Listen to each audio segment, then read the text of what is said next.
রবিবার ঘোষণা হয়েছে রাজ্যের 42টি লোকসভা আসনে তৃণমূল প্রার্থীর নাম। বর্ধমান দুর্গাপুর লোকসভা কেন্দ্রের প্রার্থী হয়েছে বিশ্বকাপ ক্রিকেট জয়ী প্রাক্তন ক্রিকেটার কীর্তি আজাদ। আর প্রার্থীর নাম ঘোষণা হতেই তৃণমূল কর্মী সমর্থকেরা নেমে পড়েছেন জোর কদমে প্রচারে। দুর্গাপুরের 32 নম্বর ওয়ার্ডে পলাশডিহাতে এলাকায় সোমবার প্রাক্তন পুরপিতার মানুষ রায়ের উদ্যোগে দেওয়াল লিখন শুরু হয়। 100% উৎসাহিত।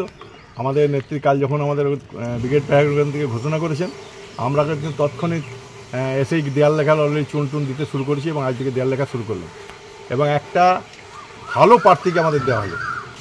এই জায়গাতে একটা ভালো প্রার্থী পেল এবং ভারতবর্ষের একটা সম্মান অর্জন করে এসেছিলেন সেই প্রার্থী, যিনি বিশ্ব ক্রিকেটে জয়লাভ করেছিলেন এবং রাজনৈতিক ঘরের লোক, প্রাক্তন মুখ্যমন্ত্রীর বাড়ির লোক।